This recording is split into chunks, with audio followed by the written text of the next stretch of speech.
Hey everybody, Mrs. Waldeck here. We are going to be celebrating One School, One Book at Valley Elementary. We have special guest readers for every chapter, and they are going to record themselves reading the chapter to you, so all you have to do is sit and watch and listen. At the end of every chapter, we're going to have a discussion question. So every day, I should hear you all buzzing about Beverly Cleary's The Mouse and the Motorcycle.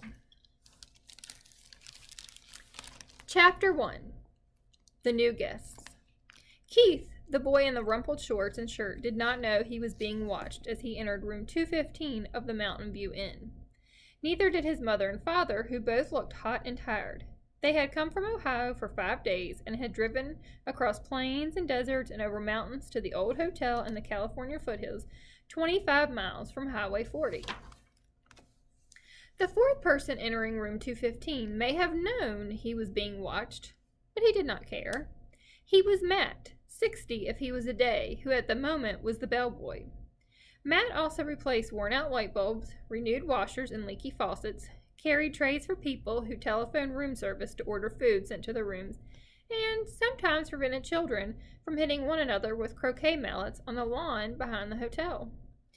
Now Matt's right shoulder sagged with the weight of one of the bags he was carrying.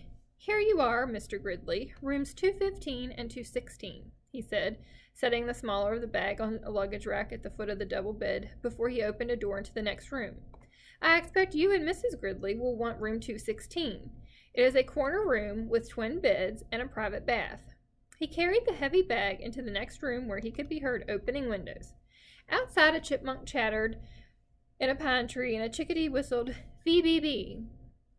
The boy's mother looked critically around the room, 215, and whispered, "I think we should drive back to the main highway. There must be a motel with a vacay sign someplace. We didn't look long enough."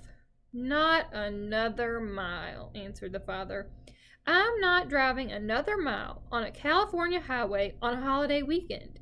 Did you see the way that truck almost forced us off the road?" "Dad, did you see those two fellows on motorcycles?" began the boy, and stopped, realizing he should not interrupt an argument. "But this place is so old," protested the boy's mother, "and we have only 3 weeks for our whole trip. We had planned to spend the 4th of July weekend in San Francisco, and we wanted to show Keith much of the United States as we could." "San Francisco will have to wait, and this is part of the United States. Besides, this used to be a very fashionable hotel," said Mr. Gridley. "People came from miles around." 50 years ago," said Miss Gridley, "people came from miles around, on horse and buggy." The bellboy returned to room 215. "The dining room opens at 6:30. There is ping pong in the game room, TV in the lobby, and croquet on the back lawn. I'm sure you will be very comfortable." Matt, who had seen guests come and go for many years, knew there were 2 kinds: those who thought the hotel was a dreadful old barn of a place, and those who thought it charming and quaint, so quiet and restful. "Of course we will be comfortable," said Mr. Gridley, dropping some coins into Matt's hand for carrying the bags. "But this big old hotel is positively spooky." Miss Gridley made one last protest. "It's probably full of mice." Matt opened the window wide. "Mice? Oh, no, ma'am. The management wouldn't stand for mice." "I wouldn't mind a few mice," the boy said, as he looked around the room at the high ceiling, the knotty pine walls, the carpet so threadbare that many of its roses had almost entirely faded, the one chair with the antimacassar on its back, the wash basin and towel racks in the corner of the room. "I like it here," he announced. "A whole room to myself. Usually I get a cot in the corner of a motel room." His mother smiled, relenting. Then she turned to Matt. "I'm sorry, it's just that it was so hot crossing Nevada, and we are not used to mountain driving. Back on the highway, the traffic was bumper to bumper. I'm sure we'll be very comfortable." After Matt had gone, closing the door behind him, Mr. Gridley said, "I need a rest before dinner.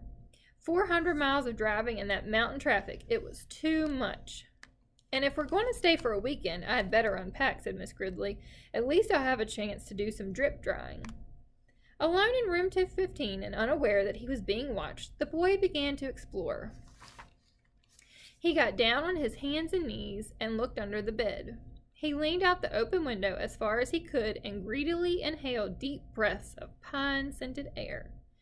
He turned the hot and cold water on and off in the wash basin and slipped one of the small bars of paper-wrapped soap into his pocket. Under the window, he discovered a knothole in the pine wall down by the floor, and squatting, poked his finger in the hole. When he felt nothing inside, he lost interest. Next, Keith opened his suitcase and took out an apple and several small cars, a sedan, a sports car, and an ambulance about 6 inches long, and a red motorcycle half the length of the cars, which he dropped on the striped bedspread before he bit into the apple. He ate the apple noisily in big, chomping bites, and then laid the core on the bedside table between the lamp and the telephone. Keith began to play, running his cards up and down the bedspread, pretending that the stripes on the spread were highways, and making noises with his mouth. Vroom, vroom for the sports car, wee, wee for the ambulance, and pup, pup, pup, pup, pup, pup, pup, pup, pup for the motorcycle, up and down the stripes. Once, Keith stopped suddenly and looked quickly around the room, as if he expected to see something or someone, but when he saw nothing unusual, he returned to his cars. Vroom, vroom, bang, crash. The sports car hit the sedan and rolled off the highway stripe. Pub, pub, pub, pub, pub, pub, pub, pub. The motorcycle came roaring to the scene of the crash. Keith, his mother called from the next room. Time to get washed for dinner. Okay.